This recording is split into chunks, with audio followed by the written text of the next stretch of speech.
Hey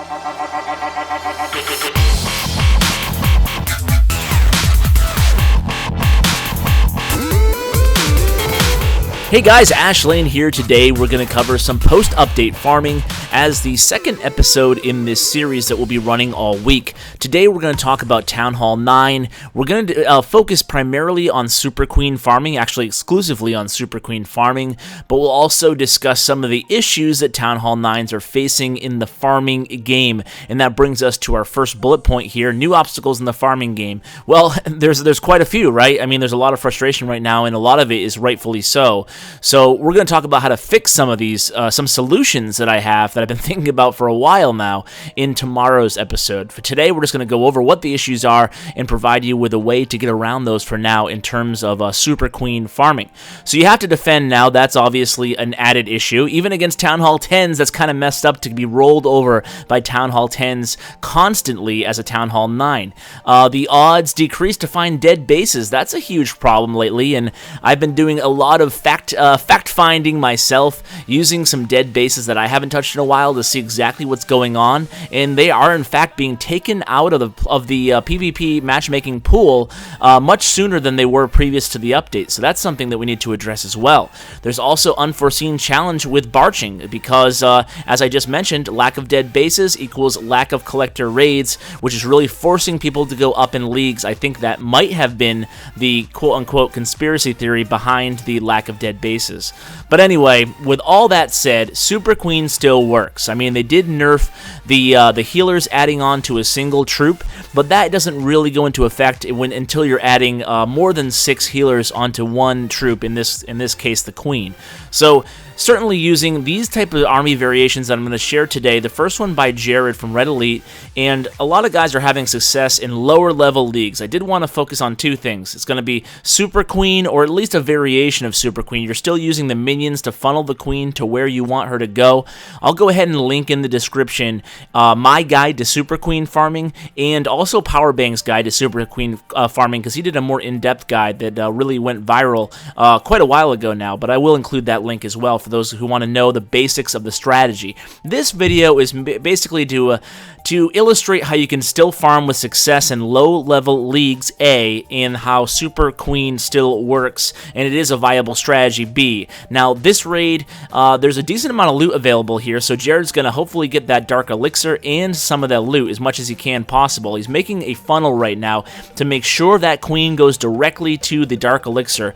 Very nice funneling there by Jared. He uses those minions and archers when necessary, but he doesn't use everything he's got. He makes sure he uses the appropriate amount of troops, and that's the facts that we're going to have to face now, guys. You're going to have to make sure that you account for all your troops. It's not going to be as easy as just spamming things, at least right now in the game, and those are just the facts. So what these guys have been doing is, along with the SuperQueen, you can see up in the corner here, we have the Giants and the Barbarian King entering alongside the Queen. What that does is, it allows SuperQueen to transform from a just Dark Elixir strategy. And when I say just Dark Elixir, obviously you can target other resources with it, but the reason it was so popular in the game for so long, it has been so popular, is because you can really target that Queen directly into the Dark Elixir storage and take the Dark Elixir, but now you have to be more creative. So adding maybe anywhere from 3 to 6 healers onto the Queen instead of the usual, 8 or 10 back in the day, what you want to do with that extra troop space is add a bunch of Giants. Now, traditional SuperQueen only really has some minions and archers, some BARCH for funneling, maybe some wizards in the clan castle just for that extra firepower, and then a bunch of healers in the Queen. Now we reduce the number of healers, and then we're adding this raid in particular by Cordell in Red Elite. He's been having a lot of success with this strategy. He's been nexting a decent amount here, but you're not going to be finding those collector raids as frequently as you did before. Yes, they're still available, just not nearly as frequently. And what he does here is he engages, it's almost like a Queen walk, and he engages the southern part of the base here with all those Giants and the BARCH backing it up. This is really not a complex strategy. It's not nearly as complex as a Queen walk is. You basically have to make sure your Queen goes in the same direction as the second phase of your attack, which is going to be, in this case, all the Giants and the archers and wizards. Now, what Cordell does here is he cooks up the army, he's prepared to use all the spells, and then he's just very patient when nexting. As you can see here, he's going against the Town Hall 10 with 2 Inferno Towers. They're set to single target. That makes things a lot easier, but he's getting a nice haul here from the loot as far as the net loot gain, even with the army cost. Now, the Dark Elixir is nice too, that always helps as well, but the Queen's going to stay alive as she normally does, and hopefully that's going to keep the Queen alive for your next raid, so you're not going to have to wait on those hero regen times. So you can do this strategy when boosting if you're a booster. If you're not a booster, that's fine too. You can go ahead and have your Queen alive to help defend the loot that you've got, because obviously you have to defend now.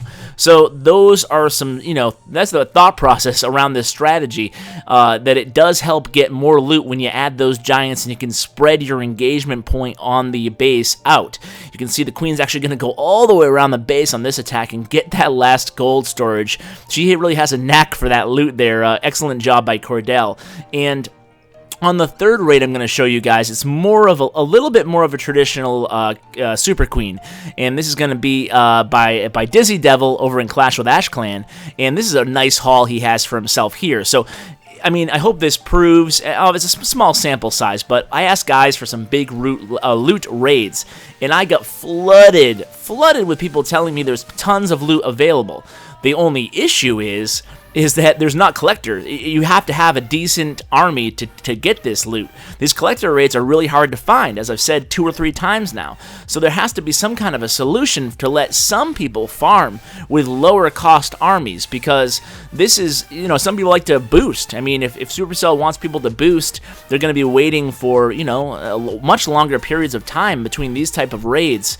Even these Super Queens, when you're not going to have to worry about the hero regen time, you're still waiting longer because they're heavier armies. I mean, this example could be the aberration, because you can see that Dizzy, what he's doing is just adding a ton of archers and then relying heavily on the Queen. Now, the only thing about this is, sure, it doesn't take a long time to cook the army, and if you can keep that Queen's health up, it's actually a very viable strategy, but you're not going to have that. You're going to have more of a selective targeting here. Dizzy's obviously going after the Dark Elixir here, and he actually, the base is not that well designed, I guess. It's not horribly designed, but his one Queen here is going to be able to take out a ton of the loot and the Dark Elixir, so he kind of, not lucks out because it was a very skilled attack, but it's not always going to happen this pretty on your attack. So there are definitely some solutions that need to be added to the game, but if you're able to go ahead and be patient on the nexting, cook up an army like this, some kind of a Super Queen variation post-update, add some giants,